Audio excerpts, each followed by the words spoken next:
Hey guys, it's Kevin again, and this is going to be my review for The Fosters, Season 1, Episode 19, Don't Let Go.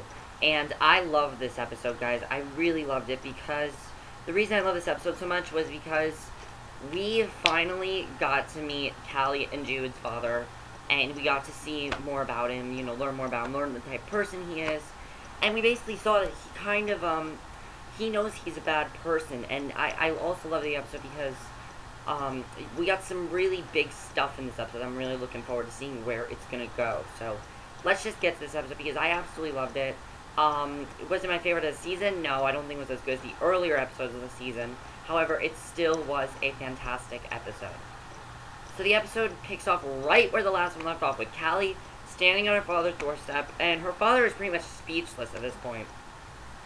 He does not know what to do. He's looking at her like, what the hell are you doing here? That's literally at how he's looking at her. He's looking at her like, get out. I don't know what you're doing here. You don't need to be here right now. You can clearly see that he is disturbed by her being there. He doesn't know why she's there. But, she's there, and she basically goes there to figure out what he's going to say to Jude when he stops by to visit him. That's why she's there.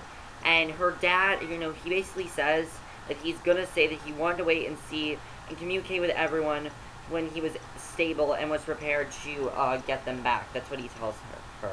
And she's frightened by this, and when she gets back to her house, she asks how Jude would feel if Dad asked if he could go back, if he could have custody of them.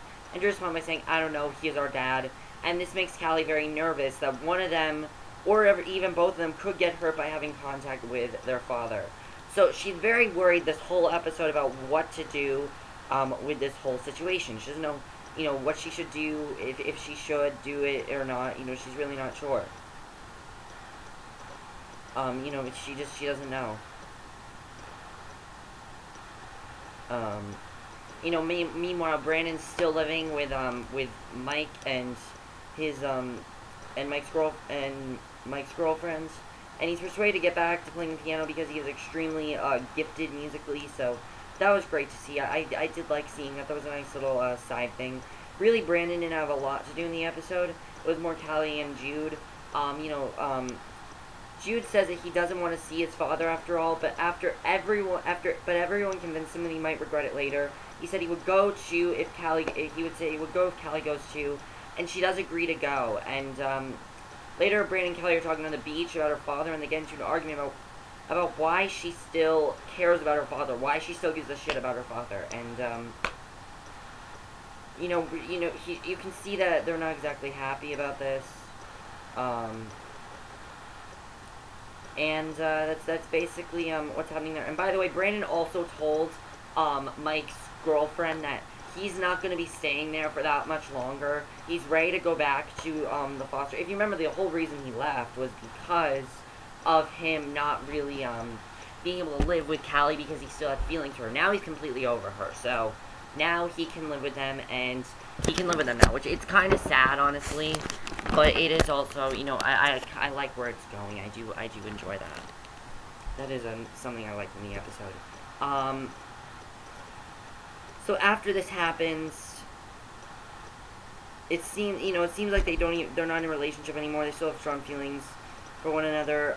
You can clearly see that Brandon and Calie, they're kind of just not where they were before, and it's honestly a good thing because we don't want that to happen to them. But eventually, the episode does end with Calie and Jude talking to their father, and I love the way their father handled this. He comes up to them. They think he's there to, legally re-adopt them. That's why they think he's there. They think he's there to basically say, I want you to come back to me, things like that, or just talk to him. They don't really know why he's there. He showed up and he told them that he loves them, but he really sees that he loves them so much that he sees that he's not the right person to live with. He knows that he really is an unfit parent. He doesn't really think that, and I like the way he handled it. It's not like, get out of my house, you idiot. It's not like one of those things where he's like, get out of my house, bastard child. It's not like one of those things. It's really him seeing that, hey, I should not be really, raising children right now. I'm unstable for it. I need to, live with myself before I can live with my children. And he basically told them that ready to have them leave him with Steph and Lena, because he knows they're in good hands, but he did tell them that if they ever need anything, that they can contact him, they can talk to him, and he will always be there for them. And I loved that part of the episode. Just that part of the episode broke my heart, because it broke my heart, but it also felt like they were moving on, and I'm so happy that their father finally let them move on and be adopted by Steph and Lena. So now they're officially adopted, and it's going to be great to see where, you know, it's going to be great to see this next week, them legally be adopted. It's going to be fantastic. Also, with Steph and Lena, let's get into their storyline, because it's getting kind of funny. Also connects with Jesus' storyline. Jesus' storyline, not much in this episode with Jesus. I mean, there was stuff in it, but not as much. You know, it's not as much. Oh, also, Calie had this conversation with Daphne again, and we did get to see, you know, that they're still very good friends, and I did really like seeing that. You know, I like seeing that a lot. I thought that was good. As far as Jesus is going, Jesus is having a lot of problems studying and understanding his schoolwork, because without his medication, he's not taking his medication. We're back to this again, where he's not taking his medication, and we don't know why. You know, this is basically where we were in the beginning of the show, with Jesus not taking his medication, and we really don't know why he's not taking it. Although it kind of seems like, you know, he's looking for his medication, and also him and Emma, we don't really know where they stand at this point. She knows he broke up with Lexi, but it's very awkward between the two of them, because she thinks he broke up with Lexi, but then he tells her that Lexi broke up with him. And you can see that it's very awkward between the two of them. We don't know where it's going to go. I'm thinking a relationship is going to happen eventually. For right now, though, we really don't know what's happening between the two of them. We really don't. And honestly, you know, I don't know what's going to happen. We're just going to have to see, I guess. So that happened. So that was Jesus' plot. Now, Steph and Lena, they're basically ready to adopt this baby. Timothy is there, and it's kind of funny the way it all comes about with Timothy. You know, it really is. I thought that this scene was kind of funny. But you know, they're meeting them, and basically, you know, he's offering his services to donate his sperm to Lena so she can get pregnant, and she's really on board with the idea. And she then leaves the school to go over to Mike's house to chastise him for grounding Brandon without consulting with her first. And she reminds him that she still has custody and needs to be consulted at all times. I kind of like that little side plot there with Steph and Mike. You know, they're still trying to work together as parents for Brandon, and I did like seeing that. So eventually, Jesus, he comes home from school, and I thought this was a funny scene. I did. He comes home from school. He's looking for his pills. But instead, he finds, he sees Timothy there, and he's like, Timothy, what are you doing here? And, he's there, and he finds his, sperm in the bathroom, and it was actually really funny. But now they know that, they're going to adopt this baby. They know that now, and it's really great that they're going to do that.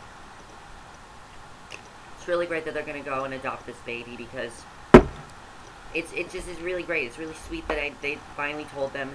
And I'm really looking forward to seeing where this goes to. So I really like this plot. I thought it was very strong. However, my second favorite plot, believe it or not, was Mariana's. I really love where it's going. We basically find out that the reason that Zach was so uncomfortable around his mother is because his mother kind of has bipolar disorder. It's almost like Switched at Birth, but a little bit different. Because when Mariana first meets his mother, she's like, you know, she says she's a very sweet girl. She's nice to see her, and she's all happy and everything. And you know, it seems like her and Zach are on good terms. They have this really sweet little phone conversation. You know, those sweet teenage conversations where they're like, "You hang up first. No, you hang up first. You know, you hang up first." And that's literally what it was. You basically see they're starting a relationship out, which I do like. That they're kind of starting a relationship. And you know, he's very embarrassed about his mom. This is the reason why he did not call her back that day when they kissed.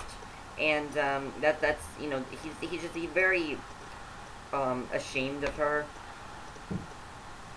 And what happens is eventually she gets this phone call from his mother, and it's his mother that answers. And by the way, his mother is played by Rosie Rosemont from Glee. She plays Carol on Glee.